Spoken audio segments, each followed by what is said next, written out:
Bien, gracias. Muy buenos días a todos. No sé si se visualiza, por favor, la diapositiva. Se ve bien. Muy bien, gracias. Muy buenos días a todos, a toda la comunidad psicológica en general, al público presente, a todos los interesados en la psicología. Un saludo a la distancia, resaltando y felicitando el aporte que hace el Consejo Directivo Nacional del Colegio de Psicólogos del Perú, a cargo del doctor Luis Pérez Flores, quien muy diligentemente está organizando este 19 Congreso Nacional de Psicología y el noveno internacional. Nos parece que este es un esfuerzo importante, valioso, y sobre todo es un esfuerzo que por primera vez se está dando como muestra y respuesta a la situación de la pandemia en el Perú y a la situación en la que vive la humanidad a lo largo del mundo. Estamos todos presentes en este Congreso Nacional, como todas las veces, resaltando esta labor del Consejo Directivo Nacional y también, obviamente, felicitando la organización y sobre todo la oportunidad que se va a dar hacia las investigaciones en distintos ámbitos del conocimiento y del saber humano. El reporte de esta investigación y de este estudio de contribución y proyección de la psicología a partir del COVID-19 es sumamente importante porque parte y se inicia de la situación en la cual nos encontramos todos en el 2020 a causa de esta situación del COVID-19 y de las medidas que han ido tomando las instancias de gobierno respectivas con respecto a el aislamiento social al cual nos hemos estado viendo inmersos a lo largo prácticamente de todo este año. Situación inédita y que ha servido a los psicólogos y a los investigadores para que podamos pues inmediatamente movilizar los recursos necesarios para poder hacer los estudios que nos permitieran aprovechar esta coyuntura especial, que tal vez no se vuelva a repetir y que uno de los aspectos fundamentales fue el factor sorpresa de lo que iba pasando e iba sucediendo. Pues a lo largo del tiempo, la respuesta de la academia, la respuesta de la universidad era justamente esa: tratar de ver y hacer los estudios necesarios para lograr un mejor conocimiento sobre la situación del COVID y la situación del aislamiento. Y la Universidad Andina del Cusco no se quedó atrás al respecto. Un equipo de docentes, investigadores, decidió establecer un proyecto ambicioso de investigación que en el momento sigue en curso. Se sigue desarrollando porque la situación de la pandemia no ha terminado y que pues el informe preliminar estoy presentando el día de hoy, porque las actividades académicas se vieron perjudicadas en casi todo el país y en el mundo durante un tiempo. La respuesta de la Universidad Andina a través de sus autoridades fue inmediata y tan solo tuvimos 15 días de paralización, iniciando nuestras labores virtuales pues a los 15 días de dictado el estado de emergencia del gobierno peruano. Y esto nos permitió motivar y comenzar a armar los equipos de investigación desde la dirección que me toca en dirigir y que obviamente actualmente estoy dirigiendo desde la Universidad Andina del Cusco en coordinación con el Vicerrectorado de Investigación.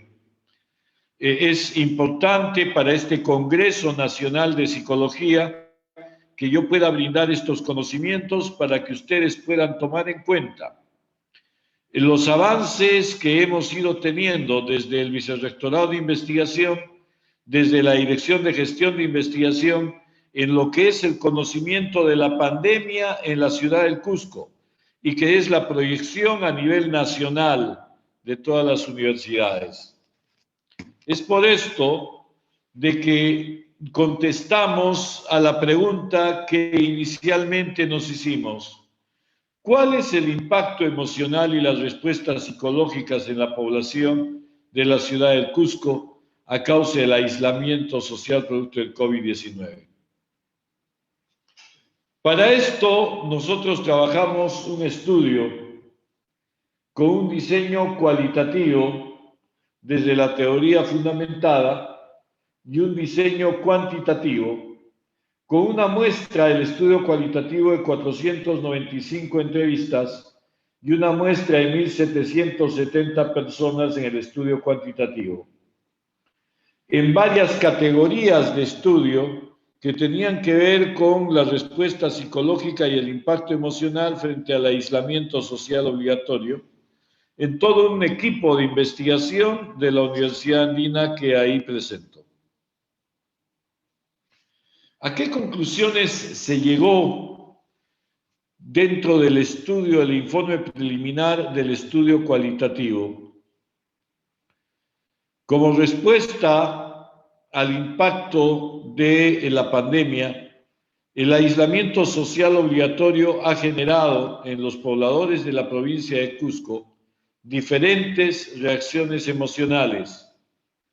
En un principio se ha sentido solamente incomodidad, y esto básicamente fue por los primeros 15 días, los siguientes 15 días y los subsiguientes 15 días. Pero ya cuando esto pasó el mes, ahí se comenzó a sentir la incomodidad y la incertidumbre mucho más claramente. Por eso decimos que la ampliación del aislamiento ha motivado reacciones de incertidumbre, miedo, estrés y ansiedad. Luego de varios meses en esta situación, las personas indican haberse acostumbrado a vivir de ese modo y ha llegado la adaptación tan importante en los procesos de crisis. Se asume que este es un proceso a lo largo del tiempo y evidentemente este proceso a lo largo del tiempo es un proceso que tiene que ir de manera progresiva y paulatina. No es ajeno a la situación que la pandemia en provincias tuvo un curso diferente a la pandemia en la ciudad de Lima. En las primeras etapas de la pandemia en provincias, particularmente en el Cusco, pues no habían los brotes de contagio como sí lo hubo en Lima. Sin embargo, la ola del contagio comenzó a ser creciente en la medida que se fue avanzando en el tiempo en la situación de aislamiento. Cambiaron los hábitos de higiene y esto por una motivación de refuerzo negativo, de temor al contagio. Y este cambio de hábitos fue sustancial. Dentro de las entrevistas trabajadas, los participantes del estudio lo que refieren es que nunca antes habían usado desinfectantes como alcohol en gel, por ejemplo, para la limpieza y el aseo de las manos, y ahora era un uso habitual. Como que se introdujo nuevos hábitos de higiene y nuevos hábitos que permitirían, pues, evidentemente, tener nuevas formas de enfrentamiento. De hecho, que los nuevos hábitos también incluían con mayor frecuencia en la desinfección y la limpieza de los espacios de las viviendas y también la desinfección de alimentos y otros elementos que provienen de fuera del hogar. Nunca antes se había acostumbrado en muchos lugares el uso de esos desinfectantes en distintas zonas de los ambientes de la casa. Sin embargo, pues hubo una modificación y un cambio con respecto a ello. La información, como se fue viviendo en el momento de la pandemia, pues es otro de los aspectos que se vio claramente influenciado en esta situación de la pandemia. Es usada la información para evitar el contagio. Obviamente también comenzó a afectarse la situación de la información desde los medios de comunicación, el uso de la radio, la televisión, el teléfono y las redes sociales se hizo cada vez más frecuente. La situación de aislamiento hizo que las familias se centraran en los ambientes intrafamiliares y que el único medio de contacto con el exterior fuera tal vez el uso de las redes sociales o de las facilidades que permitían las TICs para poder desarrollar comunicaciones y poder estar enterados de lo que sucedía. Es importante poner y puntualizar e indicar que en lo que se refiere a la información y al uso de la información, pues las personas de 40 años para a posterior, 40, 50, 50, 60 y así sucesivamente, preferían el uso de la radio y la televisión. Y las personas menores de 40 años preferían el uso de las redes sociales como medio de información. También es importante decir que con respecto a la información, la expectativa a los comunicados del gobierno que en un inicio se hacían diariamente eran muy grandes para saber el avance de la pandemia y mantenía a toda la familia motivada para conocer al mediodía qué decía el presidente. Pero en la medida que la pandemia fue avanzando y en la medida que el aislamiento se fue prolongando, existió una especie de mecanismo de saturación y donde la gente ya no quería saber nada sobre el tema de la pandemia. También es importante referir que acá se hizo un aprovechamiento comercial de los medios de información. En muchas de las veces alarmando a la población y otras veces educando también a la misma. Los hábitos de alimentación cambiaron. A quienes pertenecían al grupo de estudiantes de centros superiores ha sido visible la mejora en la calidad de su alimentación, ya que antes, al salir de casa para ir a estudiar a la universidad, ellos solían quedarse en la calle para alimentarse y ya regresar cuando la jornada universitaria terminaba. Y lo cual, pues al quedarse en casa y al comenzar a hacer teletrabajo, a hacer teleestudio, la calidad de su alimentación mejoró. Y obviamente había mucho más cuidado de los alimentos. Sin embargo, también es importante decir que la merma en el tema económico, por lo menos en la ciudad del Cusco, en las entrevistas desarrolladas, hizo que la calidad de la alimentación disminuyera. Es decir, la falta de recursos económicos afectó a muchas familias y obviamente se tuvo que priorizar la alimentación sobre otro tipo de servicios u otro tipo de usos, como fue el caso de las pensiones de estudios, tanto escolares como universitarios. Sin embargo, también el tema de la alimentación, al estar restringido el acceso a mercados o supermercados, pues cambió radicalmente y comenzaron a surgir muchos más negocios locales y focalizados en zonas de habitantes donde pudieran abastecerse de toda la calidad de alimentos requerido.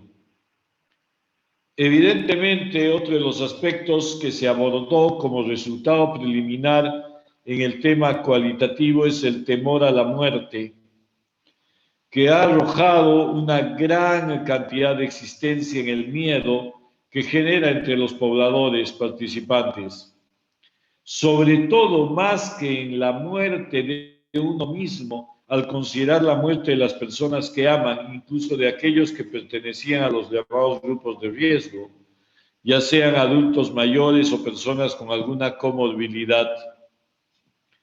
Evidentemente, la situación de verse cara a cara con la muerte ha hecho de que muchas familias replanteen las estrategias de vida y replanteen las estructuras por las cuales ellos se encontraban, digamos, valorando las situaciones de vida y lo que tenían. Las relaciones interpersonales se han visto afectadas tremendamente. Muchos participantes consideran que con quienes no se podían ver, sus relaciones se han deteriorado. Y por el contrario, la relación con las personas con las que han compartido el periodo de aislamiento se ha hecho más fuerte y estrecha. Y esto ha favorecido las estrategias de estructuras funcionales familiares. Muchas veces la pareja tuvo la oportunidad de reencontrarse.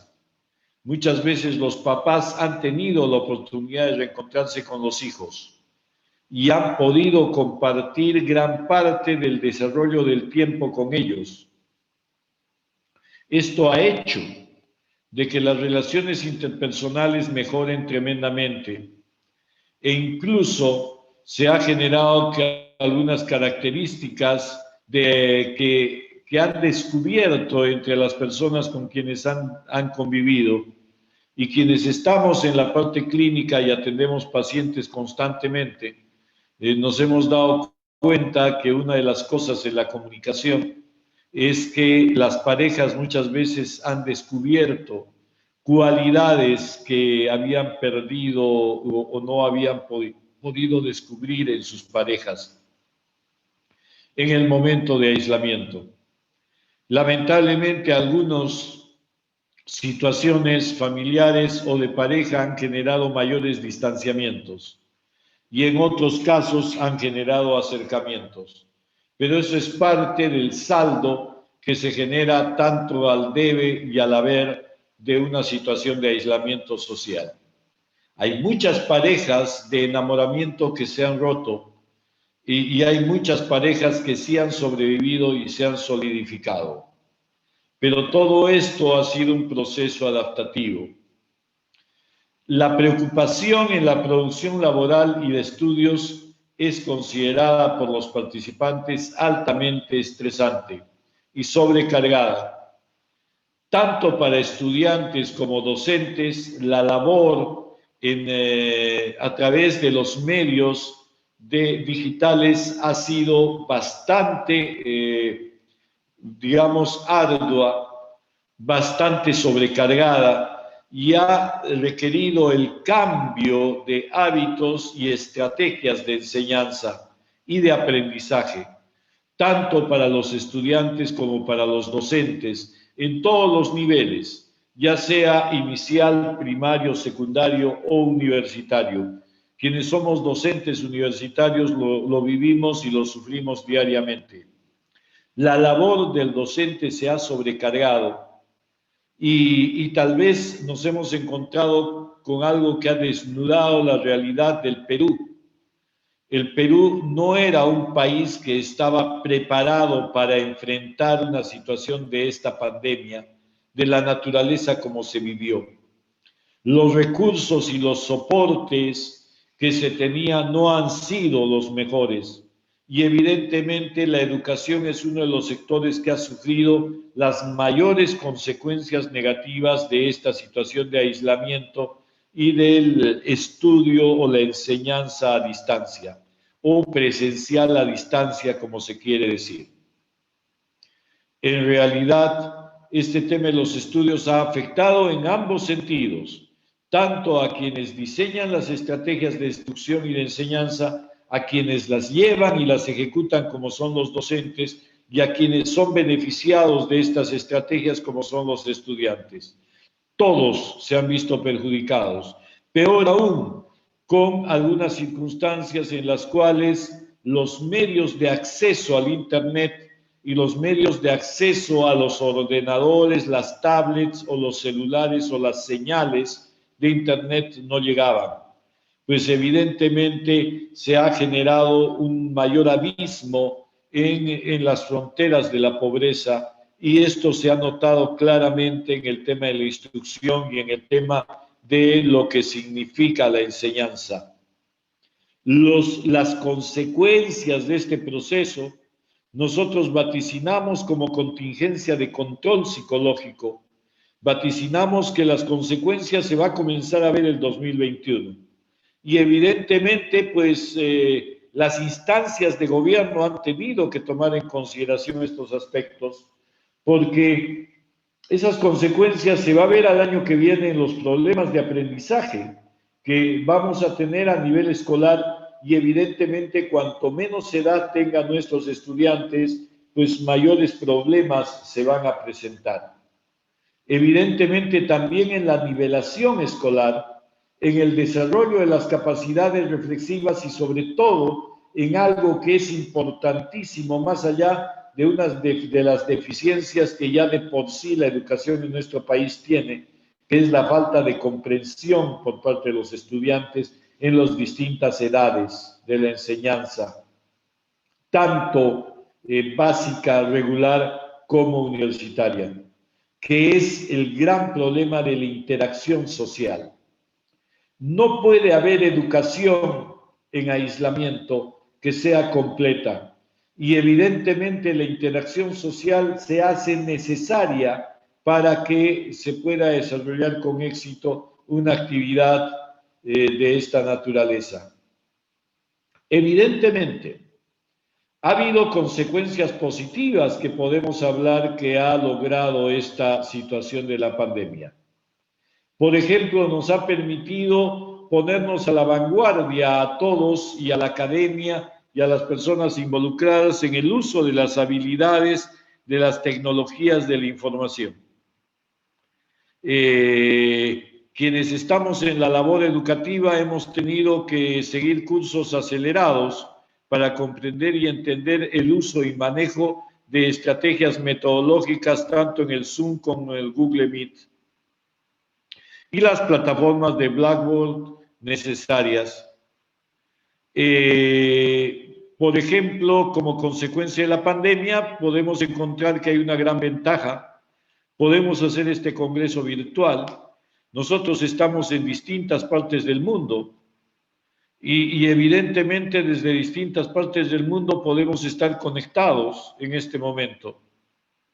Y esa es otra de las grandes ventajas.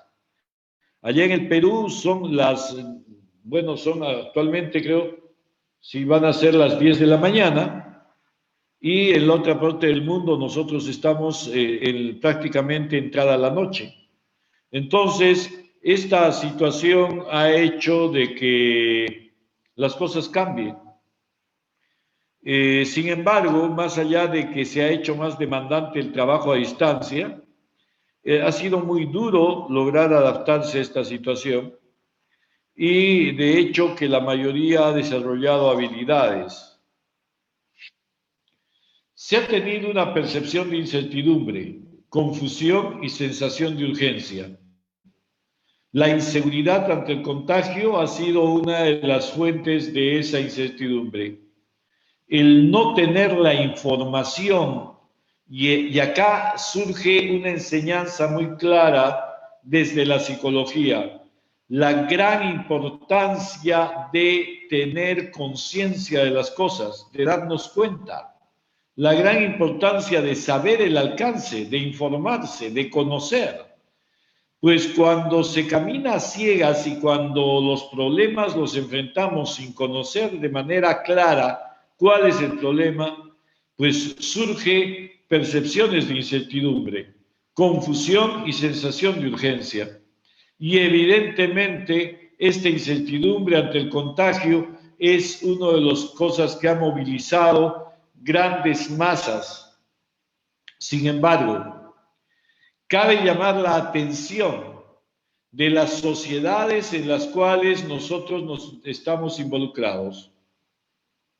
Y hay sociedades que son mucho más desordenadas que otras. Y hay sociedades que por la situación de pobreza y por la situación de falta de recursos económicos, la gente tiene que salir a trabajar, exponiéndose al contagio. Y eso podemos verlo claramente a lo largo de toda la época de la pandemia, cómo la gente podía decir, prefiero morir por el COVID que morir de hambre. Y evidentemente eso demuestra la gran informalidad en el tema económico que existe en nuestras sociedades. Y evidentemente el gran problema que se va generando a partir de la inseguridad ante el contagio.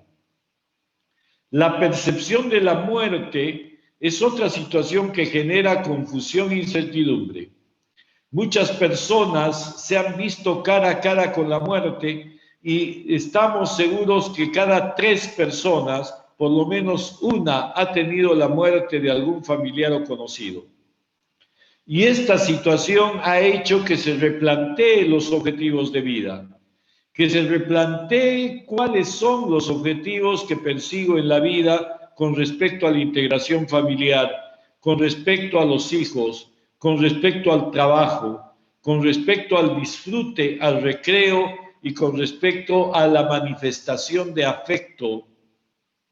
Tal vez la situación del miedo y la inseguridad y la percepción de la muerte ha hecho que muchas personas cambien sus estrategias y estructuras de vida. Asimismo, encontramos que otro de los aspectos de confusión y sensación de urgencia ha sido la aceptación y el rechazo. Los pobladores han tenido la posibilidad de sumarse al aislamiento y muchos de manera obligatoria. Nuestra sociedad es una de ellas. En el Perú lo que sucedió es que se tuvo que generar una obligatoriedad del aislamiento, mientras que en otras sociedades esa obligatoriedad se fue haciendo mucho más laxa en la medida que fue avanzando el tiempo de la pandemia, porque la gente había tomado mayor conciencia y responsabilidad de sus acciones de protección y seguridad.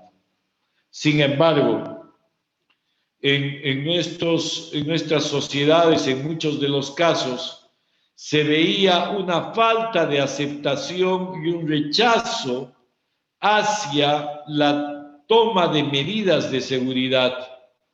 E inclusive sigue habiendo en distintas sociedades del mundo grupos donde sigue pensando que esto del COVID es un invento de la OMS para controlar a las personas y controlar el consumismo.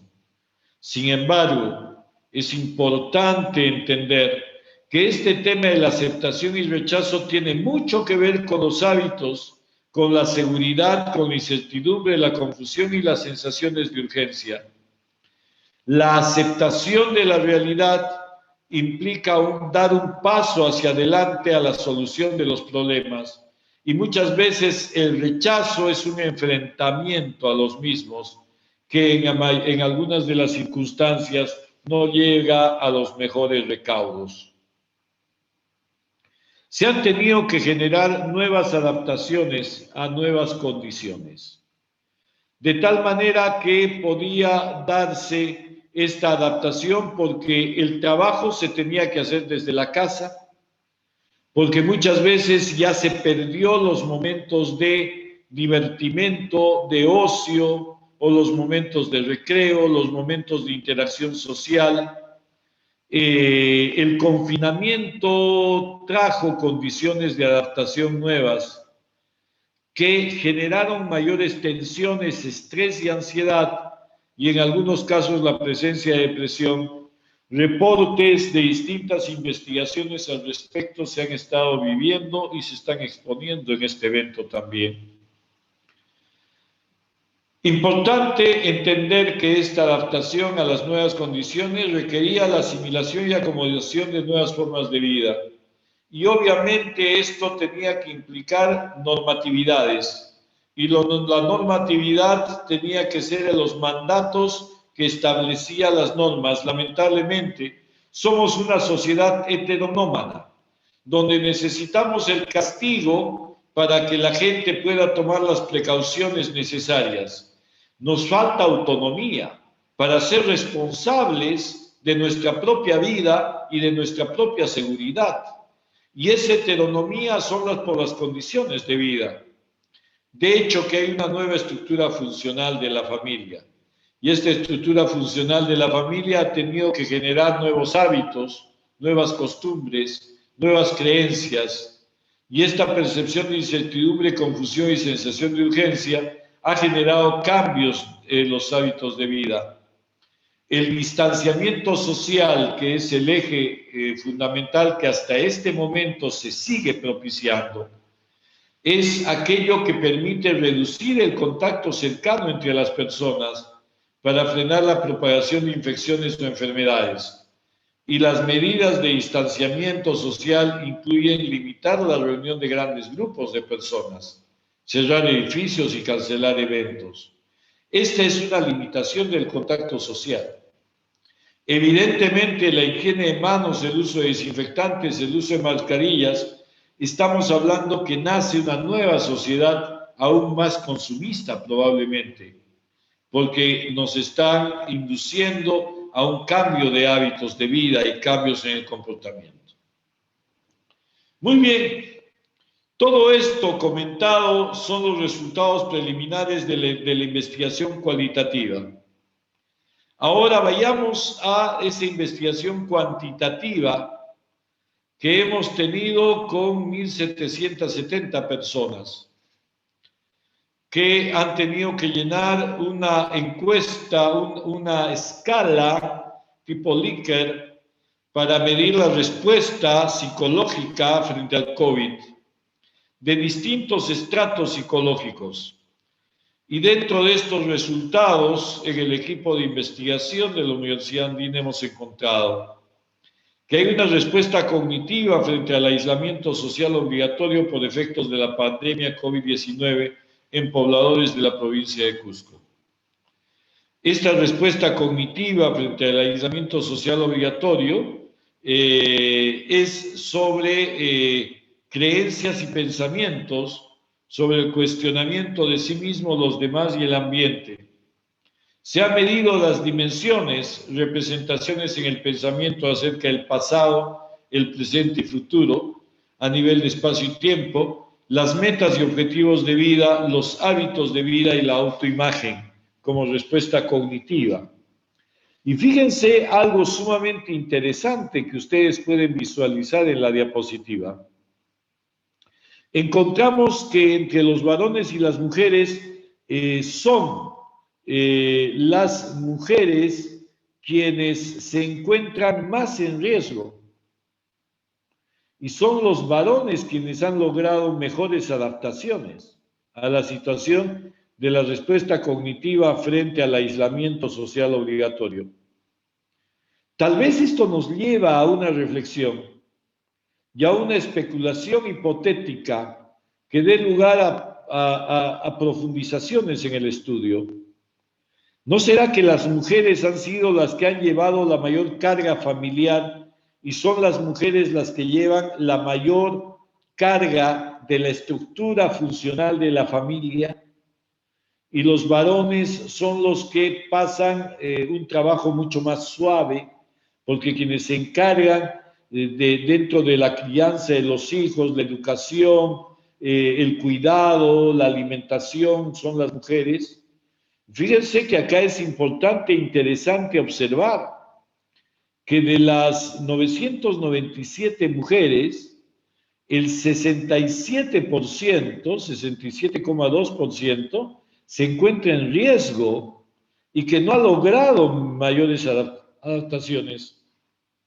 ¿Y por qué está en riesgo? Porque la situación de la pandemia continúa. Y evidentemente el aislamiento continúa. Claro que han sido más blandas las restricciones. Sin embargo, la situación continúa y las mujeres no han terminado de adaptarse a la pandemia o a la situación de aislamiento. Y también acá hay que entender algo, a toda la comunidad científica, a toda la comunidad psicológica del Perú y la comunidad internacional. Tal vez las mujeres han sido las que más han sufrido en el tema laboral durante el tiempo de la pandemia. Y el trabajo sobrecargado para las mujeres resulta siendo mucho más problemática que para los varones.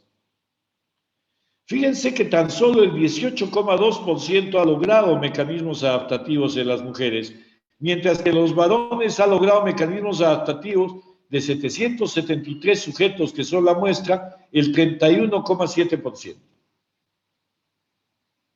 Las mujeres se encuentran más en riesgo como respuesta cognitiva en lo que sería pensamiento acerca del pasado, presente y futuro, las metas y objetivos, los hábitos de vida y la autoimagen. En lo que respecta a la respuesta afectiva emocional, tanto en varones como en mujeres, encontramos que del total de mujeres, tan solo el 18,2% ha logrado mecanismos adaptativos, estando el 58,7% en riesgo, o sea que todavía no ha logrado mecanismos adaptativos como respuesta emocional afectiva, frente al 52,9% de los varones que se encuentran en riesgo. Es una diferencia significativa. Además, también encontramos mayor desadaptación por parte de las mujeres y que en el caso de los varones. Y en el caso de las mujeres, esta mayor desadaptación se va al 23,2%. Es interesante a los colegas psicólogos, a la comunidad psicológica del Perú e internacional, entender estos resultados de la investigación fehaciente a nivel cuantitativo. Hemos evaluado las dimensiones de inseguridad y amenaza asociados a indefensión aprendida y la habituación a estados emocionales afectivos. Y son las mujeres quienes han sufrido las mayores consecuencias negativas de la pandemia. Como respuesta efectiva emocional, comprobado frente a ello. De hecho, que también hay una diferencia en la respuesta comportamental frente al aislamiento social obligatorio, como pueden ustedes ver en la diapositiva, en las tablas y las figuras que presentamos. El 62,9% de las mujeres no lograron adaptarse conductualmente a la situación de la pandemia y el 60,4% de los varones. Hay una diferencia tan solo del 2%. La afectación en ambos grupos, varones y mujeres, ha sido casi paralela en estado de crisis frente a la respuesta conductual al aislamiento social. Hay una plena desadaptación del 25% de mujeres, que es bastante significativo, y tan solo un 11% de adaptación, frente a un 22% de los varones de adaptación. ¿Qué se ha medido acá en esta investigación cuantitativa? La direccionalidad del comportamiento, es decir, si el comportamiento es asertivo, agresivo, pasivo, las manifestaciones del estado de ánimo, el equilibrio y el desequilibrio, y el desarrollo de habilidades sociales o el desarrollo de habilidades virtuales que ya hemos comentado en el reporte de investigación cualitativa.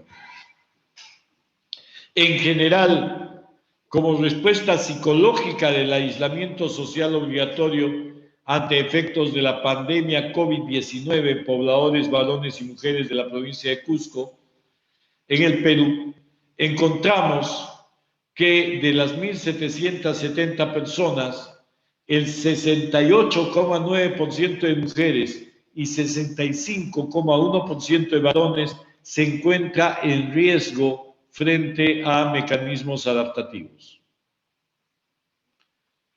Tan solo el 13,4% de mujeres y el 25,4% de varones se encuentra adaptado.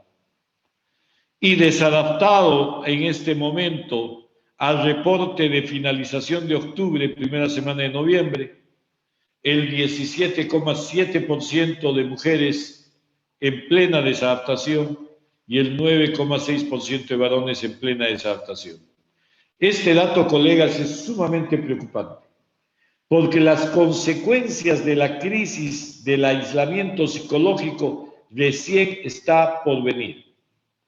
Las consecuencias de los problemas psicológicos que va a traer el aislamiento en estrés, ansiedad, depresión, trastornos obsesivo-compulsivos o la aparición de comorbilidades recién está por venir.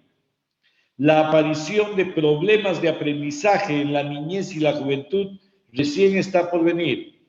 Los problemas de aislamiento, los problemas de socialización recién están por venir. Y es todo este grupo que se encuentra en riesgo. De hecho, que las primeras respuestas emocionales de las personas incluyen miedo e incertidumbre extremos.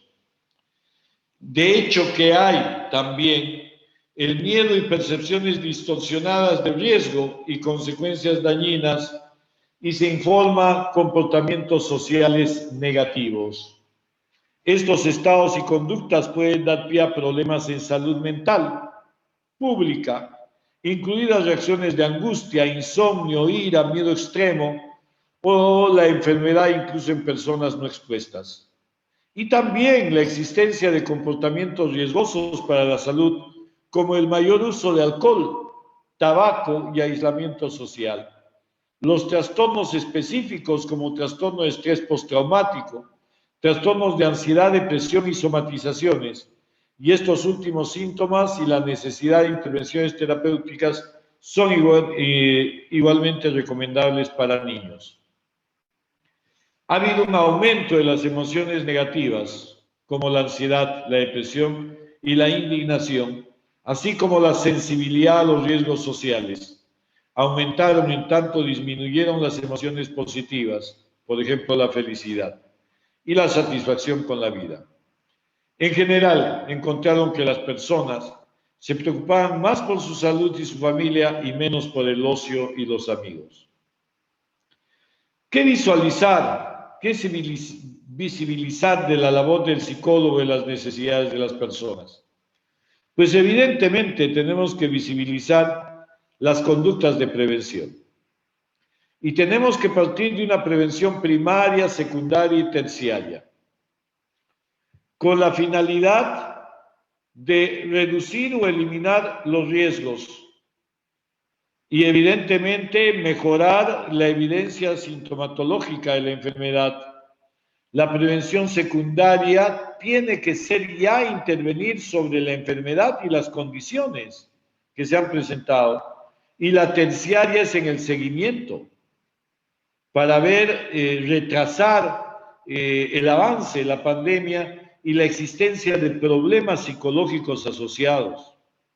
La psicoeducación es una de las estrategias que se hacen necesarias y por eso llamamos la atención del gobierno para que se considere y se vea y se visualice bien el tema de la ley del psicólogo, lucha que el Colegio de Psicólogos ha emprendido en el Consejo Directivo Nacional encabezado por nuestro decano nacional, que el 10 de octubre felizmente fue aceptada como revisión ante la ley, porque la psicología, si hablamos de salud mental, prioritariamente es salud psicológica, y eso tiene que ser llevado prioritariamente por los psicólogos. Somos los psicólogos quienes tenemos la labor y la misión de desarrollar estos programas. Desarrollar materiales educativos que nos permitan manejar estos niveles de prevención. Además, generar apoyo de información, comunicación pública, entrenamiento en la búsqueda racional de la información, manejo de las creencias irracionales con relación a la enfermedad, el aumento de la percepción de la vulnerabilidad, el mejoramiento de la calidad de vida y el bienestar, el desarrollo de estrategias de afrontamiento y el optimismo ilusorio, que muchas veces no nos lleva a nada dentro de la realidad. Se tiene que generar programas que nos permitan el manejo de la ansiedad y los síntomas psicológicos, el control de la ansiedad, la gestión del riesgo, el manejo de las culpas, el control de preocupación por cercanos, por la familia, por la muerte, el desarrollo de tolerancia ante la incertidumbre, la búsqueda de ayuda, la interpretación, la percepción de síntomas, el tener que entender que la percepción del riesgo es una realidad y tal vez se está comenzando a desarrollar nuevas formas adaptativas y desadaptativas frente a la respuesta psicológica de la percepción del riesgo, promover las conductas de búsqueda de ayuda apropiadas, estar los servicios comunitarios, la implementación de la salud psicológica, que se visualice la labor del psicólogo con mucha más intensidad, el cuidado psicológico de pacientes y familiares de pacientes, de tal manera que se pueda promover el cuidado psicológico, el desarrollo de intervenciones terapéuticas no presenciales, por lo menos desde autoayuda nosotros ya lo estamos haciendo y estamos trabajando prácticamente ya 4 meses en un sistema terapéutico virtual de ayuda constante. El manejo de complicaciones psicológicas, como es el caso de la depresión, el estrés, la ansiedad, y obviamente el apoyo terapéutico post-alta o el seguimiento. Tiene que haber, colegas y a la comunidad psicológica, una sensibilización de la necesidad del apoyo psicológico a la familia en casos de la cuarentena. El apoyo psicológico a la familia ha dado lugar, lo que nosotros decíamos desde las aulas universitarias hace 3 años atrás, 4 años atrás, el desarrollo y fortalecimiento del psicólogo de la familia, la necesidad de la creación de los centros comunitarios psicológicos, que se hagan cargo psicólogos de un grupo de familias de la comunidad para que estos psicólogos estén enterados de la realidad, de la situación psicológica, de la salud psicológica de las personas, de las familias, de las casas que tienen a su cargo. Tenemos que copiar las nuevas iniciativas del trabajo psicológico que se desarrolla en Europa, con las comarcas y los psicólogos destinados a trabajar con 40 familias, con 50 familias y velar por la salud psicológica de esas familias, generar visitas psicológicas constantes. Los municipios tienen que tomar la alternativa y la iniciativa de generar los programas del psicólogo te visita, el psicólogo cuida tu salud, pues es importante que se haga todo ello. Doctor, 5 minutos para la ronda de preguntas. Muchas gracias. Gracias. Tenemos que generar un ajuste en la entrega de prestaciones psicológicas. A eso me refería. Tenemos que centrarnos más en la prevención primaria, prevención secundaria. Tenemos que generar el efecto de aislamiento y distanciamiento social. Tenemos que generar una prevención primaria y secundaria al respecto. De igual forma, en el trabajo, en las conductas prosociales y en el apoyo al personal de salud que está en primera línea. Todo esto, pues, es lo que busca este Congreso y es lo que elevamos la voz a la comunidad científica, a toda la sociedad en su conjunto, para que se nos escuche y podamos decir que los psicólogos estamos al tanto de todo esto. El tema es que los gobiernos locales, las municipalidades y el gobierno central tienen que generar estrategias de salud psicológica efectivas para la población en riesgo. Muchas gracias.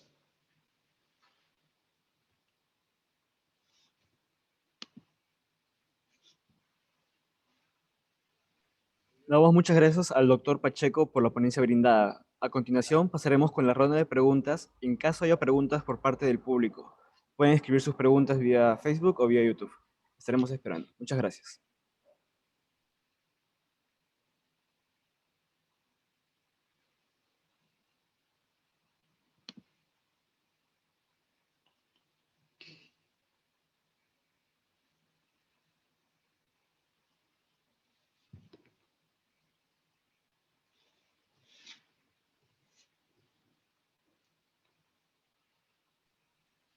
Bien, tenemos un comentario que dice, hola, buenos días. Sería muy bueno que implemente una prevención primaria, ya que no encontramos psicólogos disponibles para atender a la población en este nivel. Correcto. Me parece sumamente importante y una de las conclusiones justamente del estudio que estamos realizando y de lo cual se va a tener como producto final este fin de año es un programa preventivo a nivel primario de esta circunstancia para ver si es que desde la universidad, por lo pronto, haciendo alianzas estratégicas con los gobiernos locales, se puede lanzar este programa. Creo yo que es importante que todos los psicólogos lo manejemos.